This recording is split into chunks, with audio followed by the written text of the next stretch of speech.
What does it mean to live and make decisions and perceive the world wisely, and how it relates to this IRS, the interface response system? This is my life's work.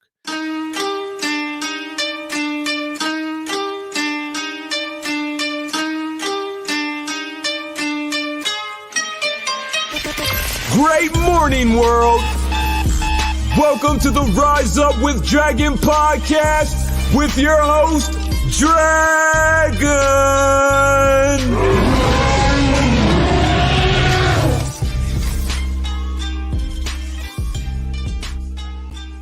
Great morning, world.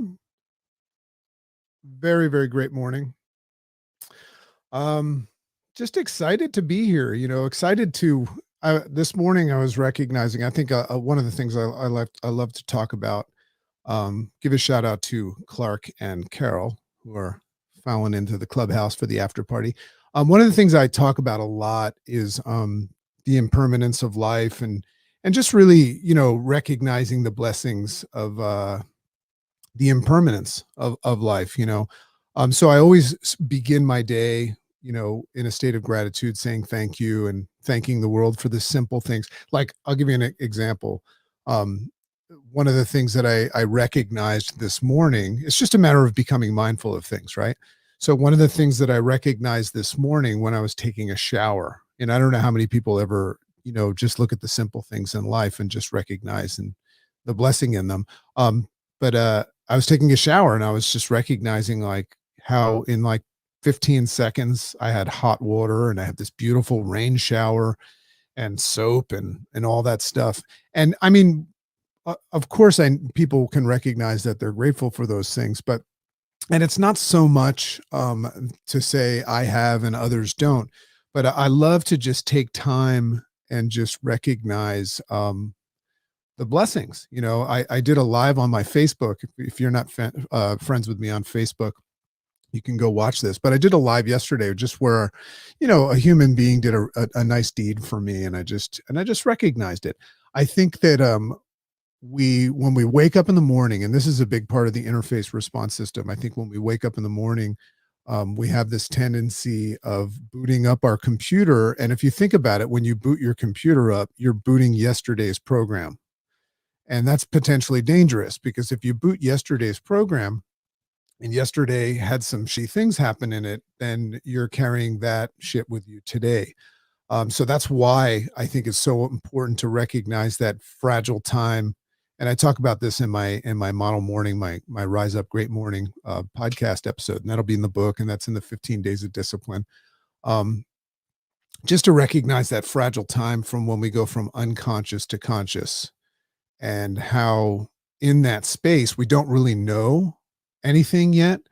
So I love that little real estate to just start off with saying the word thank you and start, getting in the mode of counting your blessings and stuff like that. So another thing that I recognize today, and I have a visual aid to help me with this, and that is that I think I've done close to about 1,000 rise ups right now. I just have this stack of paper.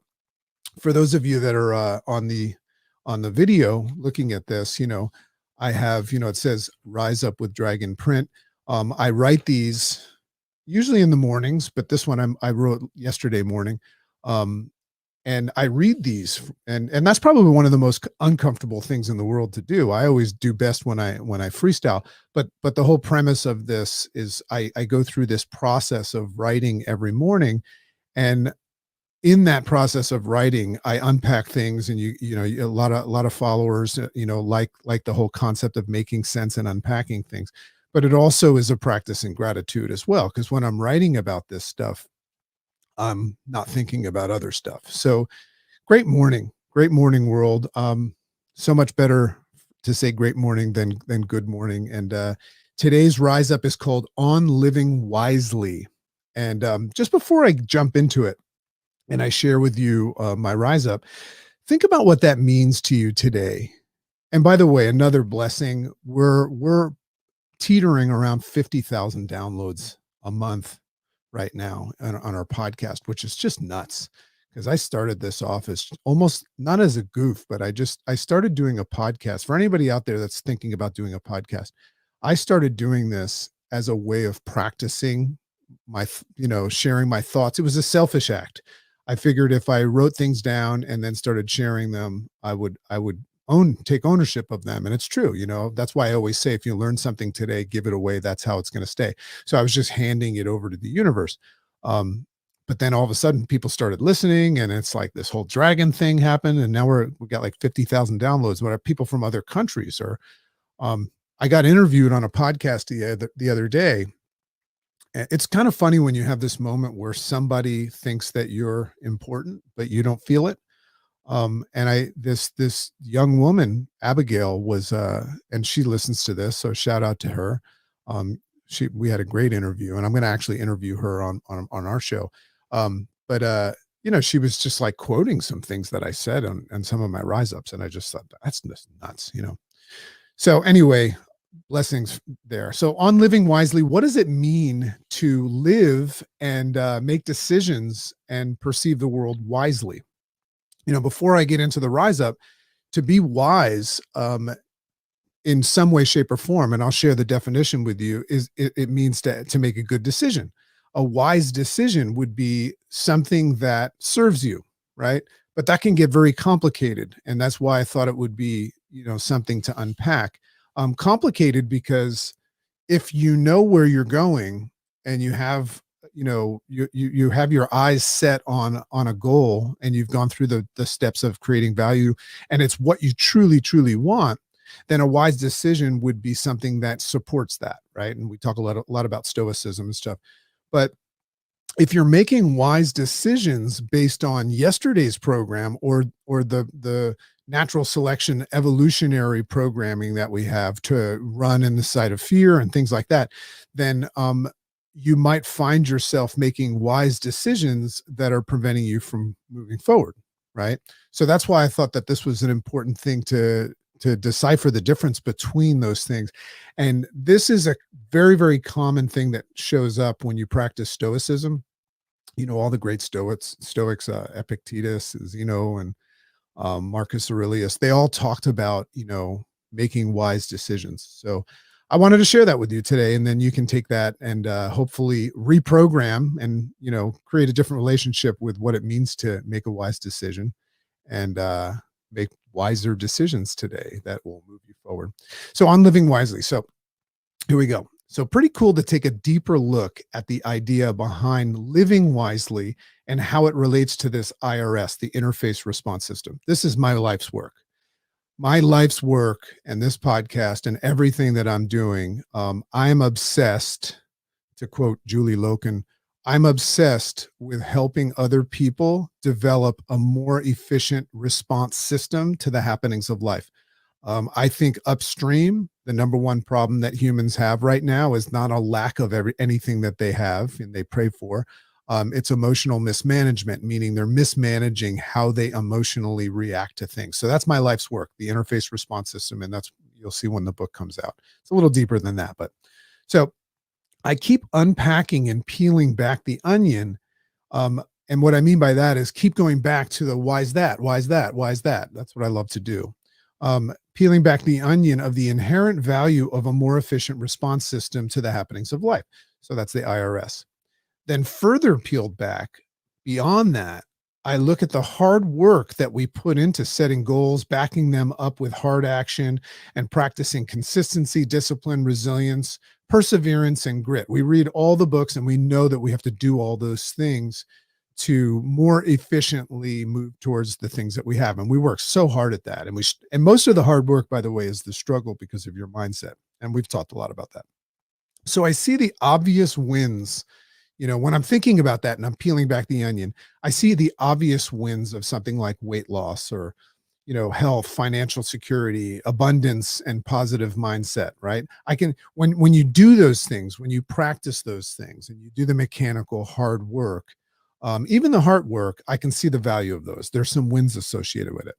So these things all funnel into a kick-ass, highly functional, and dream-supporting IRS. So what I'm saying there is a lot of the things that we are working hard on are definitely helping us with our IRS. But in some cases, as you'll see, they're also hurting us, right? Because it depends on what it is that you're working hard on and what it's supporting. One of the things that I notice about human beings is one of the things we struggle with the most is self-awareness. And in the idea of self-awareness, because I'm going to talk about thoughts on the next Rise Up.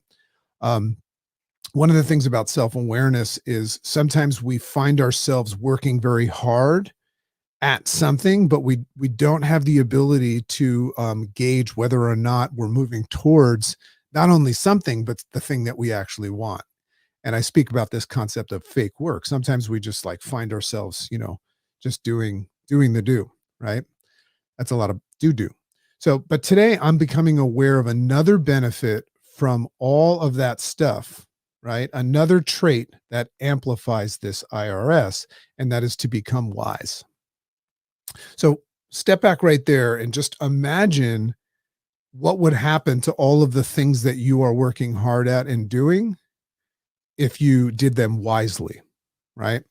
Because sometimes we put our foot in our mouth, sometimes we make mistakes and things like that. And mistakes are important. We learn from mistakes. But imagine if you got better at making wise decisions. So, what does it mean to be wise and how do we improve it? So, the great Stoic Epictetus warned his students not to confuse education and learning with wisdom. Let me say that again.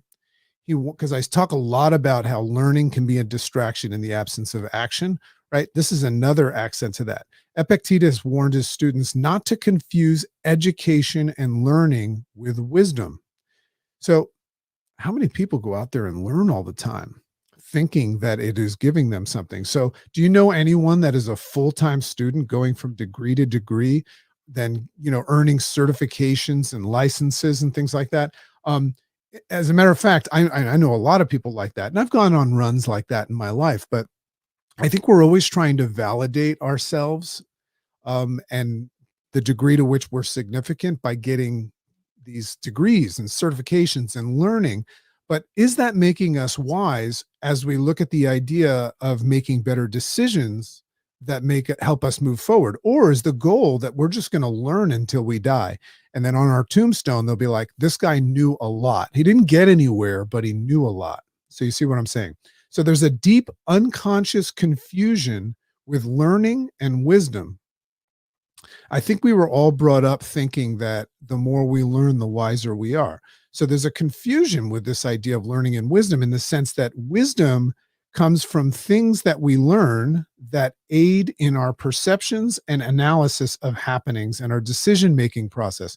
So here's where the confusion stems. Okay.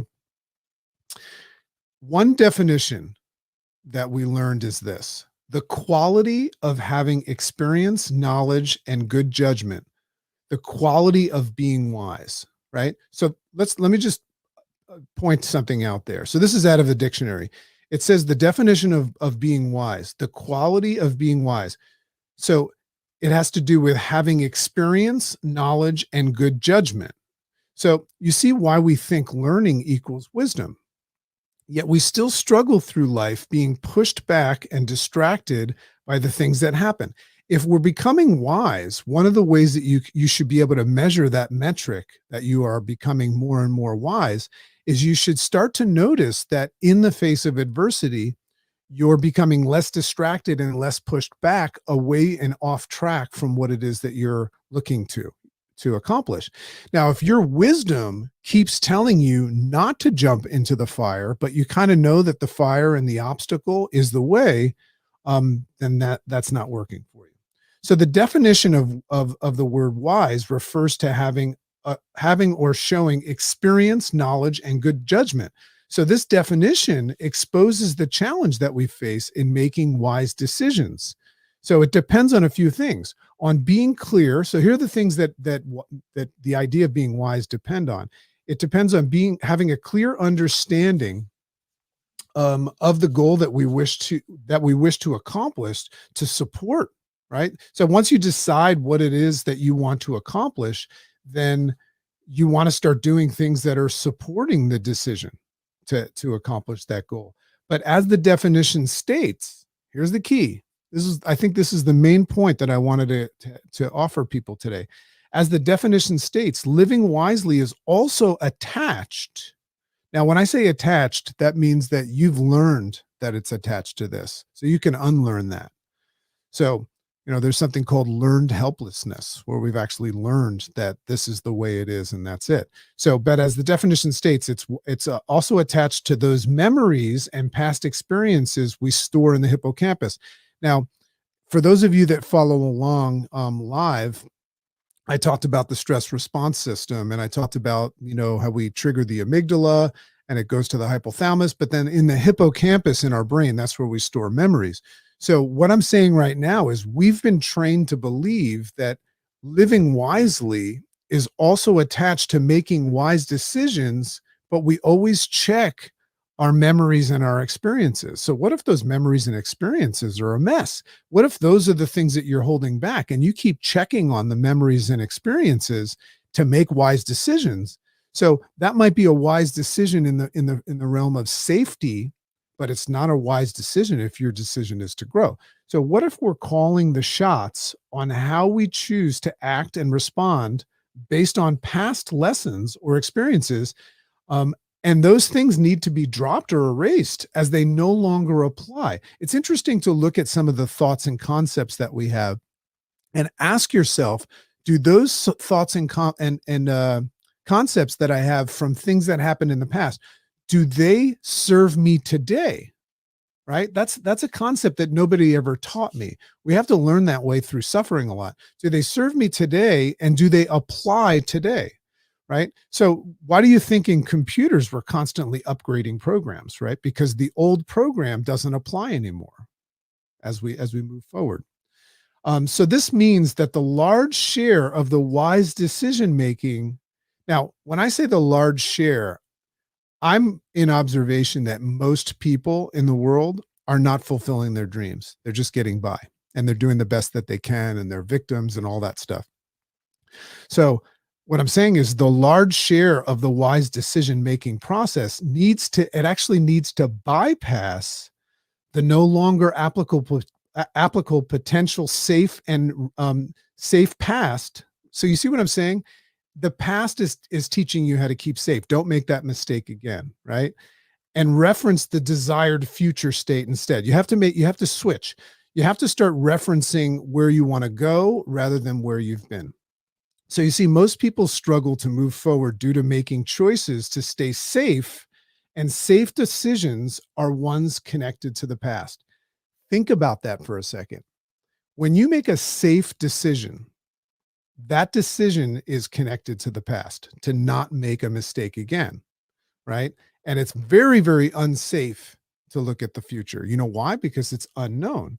So our past doesn't exist in the future. Write that down.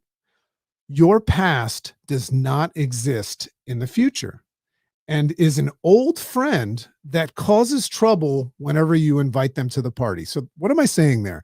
I'm saying that if you're inviting your past to the party today with the intention of moving into the future, that's like inviting your friend that gets too drunk and causes trouble, right? The party never goes well when you invite that friend. That's the past, right? So we must drop the past from the invite list in our decision-making process and fill the list, the new list. Who gets invited to this party today? Fill the new list with things that we desire and are in support of the future.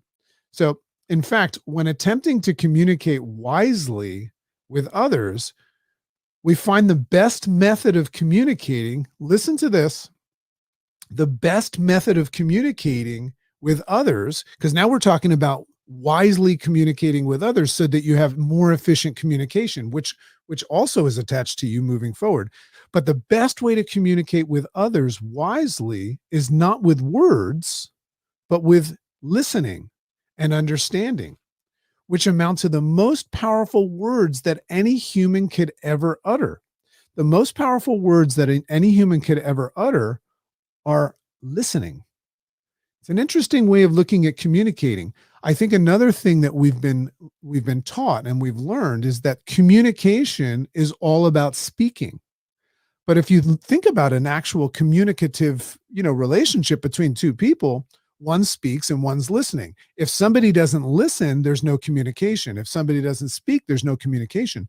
So when you're trying to learn how to wisely communicate with others, just another tidbit, you want to learn how to take the other 50% role of communication and listen, right? And listening and understanding, which amounts to the most powerful words that we could utter. So think about that. So when speaking to another, what more wise decision can you make than seeking to understand them versus be understood? Wouldn't you agree that you've never gotten into trouble in spending time understanding somebody else? The trouble that you get in and the distractive get off the path, get yourself in trouble, become the party guest that nobody wants, happens when you try to be understood, try to become right, give your opinion, right? So one of the things that I teach in the interface response system is how to respond to, like, whenever that conversation pauses and it's your time to speak, just practice listening by not saying a word and just saying a sound. Like, if you say something to me, a wise decision would be for me to make a sound that says a couple things. I hear you, and I'm seeking to understand you. That would sound like this. I would go, huh, interesting, right? So I'm not giving my judgment. So anyway, I just wanted to offer that there's another way of looking at this on living wisely and how to communicate with others. So does this stuff make sense to you? I love through Instagram, you can find me Rise Up with Dragon everywhere. The only place that my name is different to find, and that is in Clubhouse, and that is at Make Sense. But I love the feedback, especially through my Instagram DM at Rise Up with Dragon. Whenever you hear one of these episodes, I love, and we put the little snackables on there. Whenever something makes sense to you, it's very, very important and very valuable to me. I often give those people gifts, because what I'm trying to do is I'm taking some of these thoughts and this unpacking of words, and I'm sharing them with you because I want to know if it makes sense, because my intention is to arm you with a better interface response system. And a lot of that has to do with you gaining the ability to perceive things differently. So we must consciously rewire the idea and perception of living wisely, and question how our choices apply to where we are going rather than where we have been. I'm going to read that again. We must consciously rewire the idea of living wisely and question how our choices apply to where we are going. The questions that you're asking in your head when you're coming up with a wise decision have to be about where you're going rather than where we've been. So a big part of the interface response system that I speak about are the questions that we ask ourselves.